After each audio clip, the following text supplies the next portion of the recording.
కార్యక్రమం అది రుచికరంగాను దేవునికరంగా ఆశీర్వాదకరంగా ఉండాలి.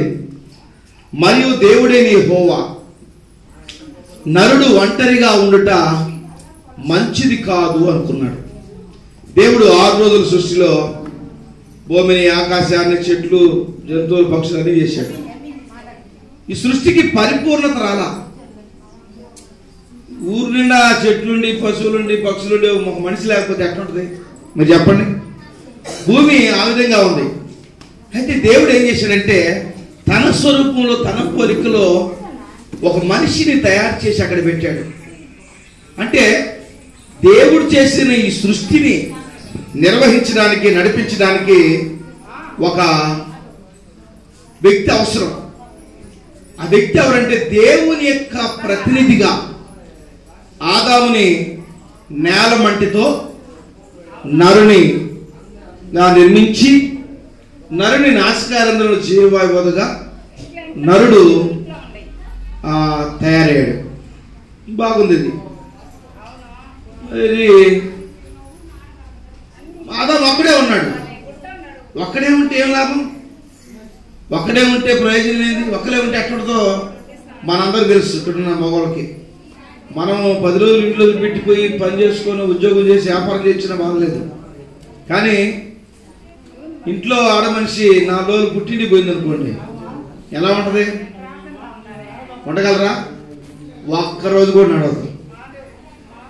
ఎందుకంటే స్త్రీకి దేవుడు ఆ సామర్థ్యం ఇచ్చాడు. ఆ పాత్రను స్త్రీ మాత్రమే పోషించగలదు. ఒక స్త్రీ మాత్రమే ఆ గృహాన్ని నడపగలదు. 4 రోజులు భర్త ఇంట్లో లేకపోయినా, ఆయన వ్యాపారం, ఉద్యోగం వెళ్ళినా ఏం పర్లేదు. 6 నెలలు లేకపోయినా పర్లేదు. ఆయన మెంటల్లో పోయినా పర్లేదు, పోలీస్ డిపార్ట్మెంట్లోకి వెళ్ళినా పర్లేదు. కానీ స్త్రీ లేకుండా పురుషుడు ఇంటిని నడపలేడు.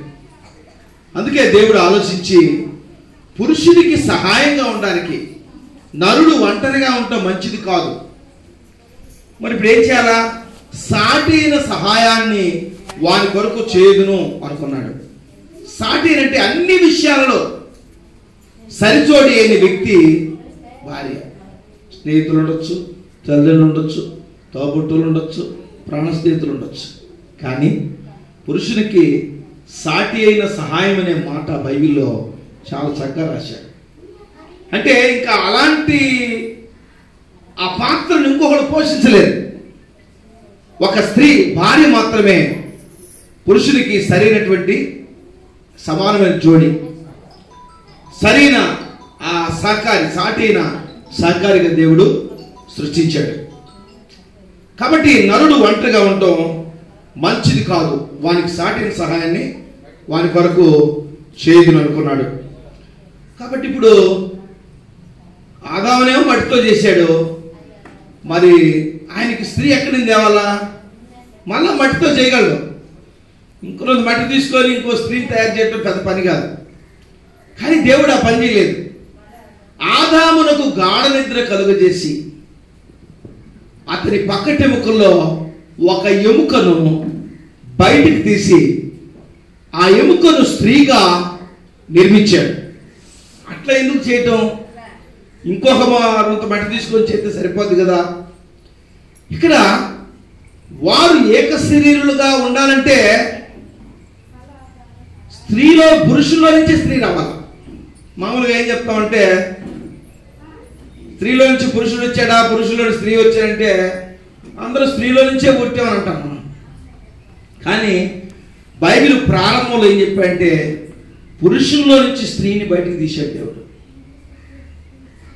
ఇది అద్భుతం. ఎలా చెప్పగలరు అంటే దానికి రుజువులు, ఎవిడెన్స్లు ఏం లేవు. కానీ ఒక ఎవిడెన్స్ ఉంది. మదర్ కుమార్ చేయబట్టుకున్నాం అనుకో, ఎట్లా ఉంటుంది? ఒక కొత్త మిషన్లో పని చేసేసి గట్టిగా ఉంటుందమ్మా, గట్టిగా ఉంటుంది. జయశ్రీ చేయబట్టుకున్నాడు మదర్ కుమార్ ఎలా ఉంటుంది? మెత్తగా ఉంటుంది. ఎందుకని? కారణం ఏంటి? ఫిమేల్కి ఉన్నటువంటి ఆ గుణలక్షణం ఏంటి? ఆయనే మట్టిలోంచి వచ్చాడు, ఈమెమో మాంసముల నుంచి వచ్చింది, పురుషుల్లో నుంచి వచ్చింది. స్త్రీ యొక్క తత్వం సున్నితమైనది, మృదువైనది, అని చెప్పి మనం అర్థం చేసుకోవచ్చు. కాబట్టి వాళ్ళు ఏక శరీరులుగా జీవించడం కొరకు ఒకే శరీరంలో నుంచి సృష్టించాడు. రేపు నుంచి యశోదమ్మ గారు కనపడదు. యశోదమ్మ గారు ఏమనుకుంటుందంటే, నా కొడుకు పెళ్ళి అయిపోయి నాకు మారిపోయాడు, పాస్టర్ గారు ప్రార్థన చేయండి అని. ఏందమ్మా అంటే, ఇంతకుముందు అన్నీ చెప్పాడు, ఇప్పుడు మొత్తం ఆమె ఎవరు ఈ విజయశ్రీ. కానీ వాస్తవం అదే, పురుషుడు తన తల్లిని తండ్రిని విడిచి భార్యను హత్తుకోవాలి.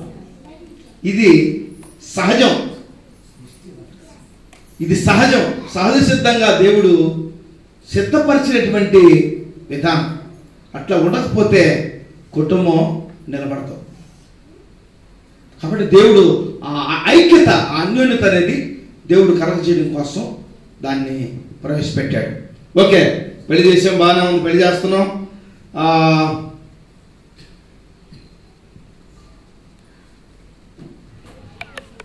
తర్వాత వారి జీవితం ఎలా ఉండాలనేది కూడా బైబిల్ చెప్తా ఉంది. ఆదాముకి హవ్వను తయారు చేసిన తర్వాత ఆయన దగ్గర తీసుకొచ్చాడు. ఎవరు ఏమని అడిగాడు, గుర్తుపట్టాడు, నా ఎముకల్లో ఎముక